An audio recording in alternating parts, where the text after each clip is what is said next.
할렐루야. 날씨가 매우 덥습니다. 이 여름철에 여러분들의 건강 잘 챙기시길 바랍니다.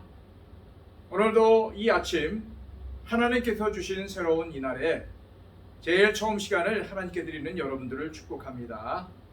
예배하는 이 모습이 오늘 하루 종일 계속되길 원합니다. 우리는 항상 하나님 앞에서 살아가는 존재들입니다. 오늘도 하나님 앞에서의 삶을 살아가시는 저와 여러분들이 되시기를 축복합니다. 기도하겠습니다. 전능하시고 자비로우신 아버지 하나님, 오늘도 우리가 누구인지 잘 알아 하나님 앞에 엎드려 예배합니다. 주님, 오늘도 아버지 하나님의 도움이 없으면 살아갈 수가 없습니다. 필요한 능력을 주시옵소서. 지혜를 허락하여 주옵소서. 그리하여 사탄의 시험과 유혹에 넘어가지 않도록 하여 주시고, 오늘도 하나님께서 주신 그 말씀 붙들고 승리하도록 하여 주옵소서. 오늘도 순종하겠나이다. 오늘도 주님 인도하심 따라 살겠습니다. 하나님, 우리를 불쌍히 여겨주시고 능력의 오른 장중으로 우리를 붙들어 주셔서 한 발짝씩 한 발짝씩 믿음의 발걸음을 내디딜 수 있도록 인도하여 주옵소서. 오늘 하루의 삶도 온전히 다 주님께 맡겨드립니다. 주님, 우리를 경영하시고 인도하여 주옵소서. 예수 그리스도의 이름으로 기도하옵나이다. 아멘. 다 함께 찬송가 407장 찬양 드립니다.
약함을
우리에게 주시는 하나님의 말씀은 신약성경 로마서 14장 1절로 4절까지의 말씀입니다.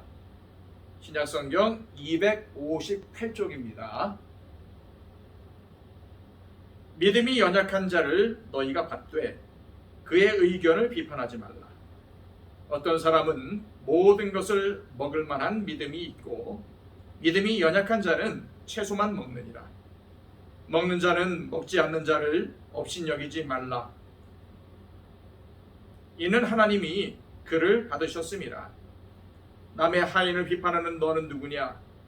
그가 서 있는 것이나 넘어지는 것이 자기 주인에게 있음에 그가 세움을 받으리니 이는 그를 세우시는 권능이 주께 있음이라. 아멘. 바울 사도는 로마서 12장에서 주로 교회 안에서의 신앙생활에 대해 가르치고 13장에서는 주로 세상 속에서의 신앙생활에 대해 가르칩니다. 그리고 이어지는 14장 1절로 15장 13절까지의 말씀에서는 다시 교회 안에서의 신앙생활에 대해 가르칩니다. 특히 우리가 지금 보고 있는 이 14장에서는 교회 생활의 아주 구체적인 면면들을 가르쳐주고 있습니다. 그것은 음식이나 절기를 지키는 문제입니다.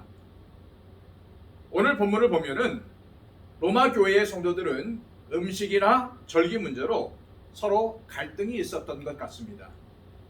바울은 이것을 아주 심각한 문제로 보고 있는데, 왜냐하면 이것은 어떤 음식을 먹느냐 먹지 않느냐의 문제가 아니라 하나님을 바로 믿느냐 믿지 않느냐의 문제이기 때문입니다. 1절부터 2절까지의 말씀입니다. 믿음이 연약한 자를 너희가 받되 그의 의견을 비판하지 말라. 어떠한 사람은 모든 것을 먹을 만한 믿음이 있고 믿음이 연약한 자는 채소만 먹느니라. 오늘 말씀에서 구체적으로 지적하는 것은 고기를 먹는 것에 대한 문제입니다. 고기를 먹는 것이 왜 문제가 됩니까? 크게 두 가지 때문입니다. 첫째, 하나님이 먹지 말라고 한 부정한 동물의 고기일 수도 있기 때문입니다. 둘째, 우상의 제물로 바쳐진 고기일 수도 있기 때문입니다. 로마 교회의 성도들 중에서 구약의 율법을 중요하게 생각하는 사람들은 부정한 동물의 고기를 먹지 말아야 한다고 생각을 했습니다. 그러나 어떤 성도들은 예수님이 십자가와 부활로 새로운 구원의 역사를 이루셨기 때문에 이제는 그런 규정에 구애받을 필요가 없다고 생각했습니다. 한편 우상의 제물은 우상에게 바쳐 더럽혀졌기 때문에 먹지 말아야 한다고 생각하는 사람도 있었습니다. 반면에 우상은 아무것도 아니기 때문에 우상에게 바쳐진 제물이라 해도 우상 때문에 더럽혀지는 게 아니라고 생각하는 성도들도 있었습니다. 이들은 우상의 제물도 하나님께서 만드신 피조물이기 때문에 얼마든지 먹을 수 있다고 생각을 했습니다. 이런 이유로 어떤 성도들은 고기를 마음대로 먹었지만 어떤 성도들은 고기를 먹지 않았습니다. 고기가 우상의 제물이었는지 아니었는지 모른다면 아예 고기를 먹지 않는 것이 안전하다고 생각을 했기 때문입니다. 이에 대해 바울은 무엇이나 하나님이 주신 것으로 생각하고 감사하게 먹을 수 있는 사람이 믿음이 강한 사람이라고 했습니다. 하지만 어떤 음식의 경우 특히 고기 같은 음식이 더럽혀졌을까 봐 먹지 못하는 사람은 믿음이 연약한 사람이라고 했습니다. 그렇다면 무엇이나 감사하며 먹을 수 있는 사람과 더럽혀졌을까 봐 먹지 않는 사람들 중에 누가 옳은 것입니까? 우선 객관적으로 생각해 보십시오. 음식 자체에 문제가 있는 겁니까? 아닙니다. 음식 자체는 하나님이 만드신 세상의 물질입니다. 따라서 더러운 것이 아니죠. 그렇다면 우상이 음식을 더럽힐 수가 있습니까? 없습니다. 왜냐하면 하나님 이외에 다른 신들은 존재하지 않기 때문입니다. 그래서 우상에게 바쳐진 음식이라고 해도 음식 자체에는 아무런 문제가 없습니다. 그래서 예수님도 음식이 사람을 더럽히는 게 아니라고 하시면서 모든 음식이 깨끗하다고 하신 것입니다. 마가복음 7장 18절로 19절까지의 말씀에는 이렇게 기록이 되어 있습니다. 예수께서 이르시되 너희도 이렇게 깨달음이 없느냐? 무엇이든지 밖에서 들어가는 것이 능히 사람을 더럽게 하지 못함을 알지 못하느냐? 이는 마음으로 들어가지 아니하고 배로 들어가 뒤로 나가니라. 이러므로 모든 음식물을 깨끗하다 하시니라. 그러나 주관적으로 생각해 보십시오. 믿음이 강한 사람은 음식이 전혀 더럽혀지지 않았다고 믿기 때문에 마음에 아무런 거리낌 없이 음식을 먹습니다.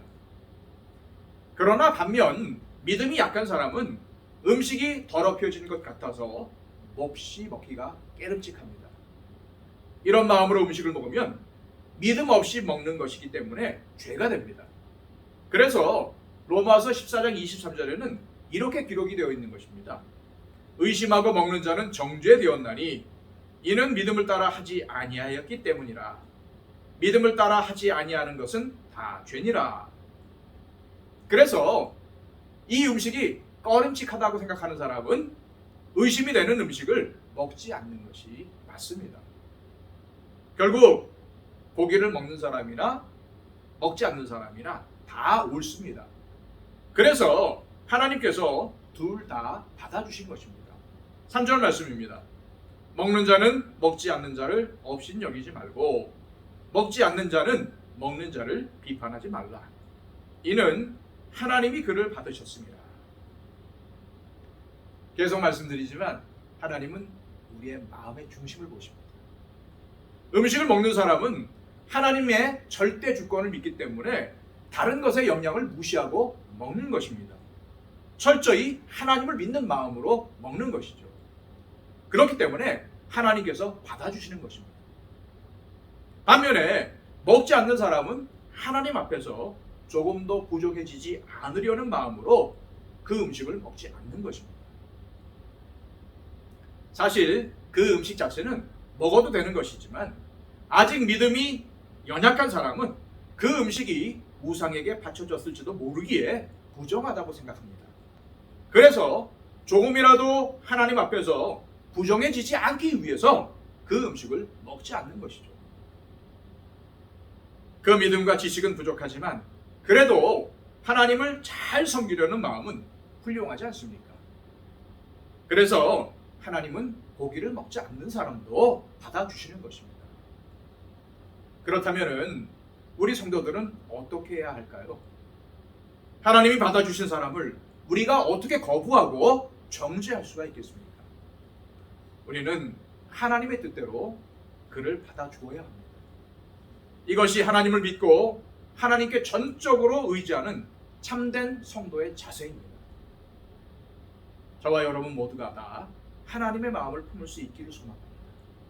그래서 다른 성도들의 마음을 이해해주고 그가 나와 다르게 신앙생활을 한다 할지라도 용납하여 성령님께서 하나 되게 하심을 지킬 수 있기를 바랍니다.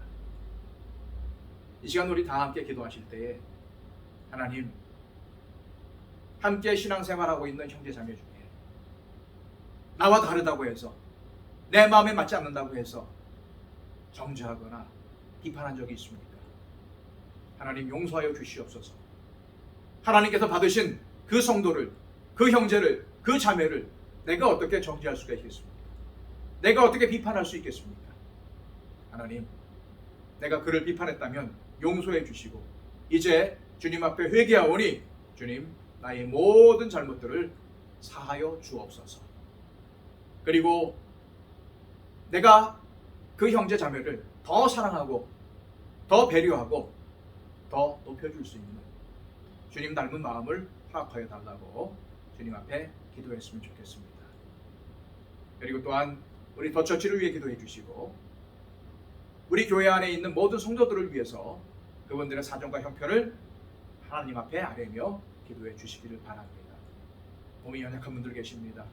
또한 영적으로도 또 경제적으로도 어려운 분들 계십니다. 그분들 위해서 기도해 주시기 바랍니다. 그리고 온 세계를 다니면서 복음을 전파하는 선교사님들을 위해서 기도해 주시기 바랍니다. 우리 다 함께 하나님 앞에 기도하겠습니다.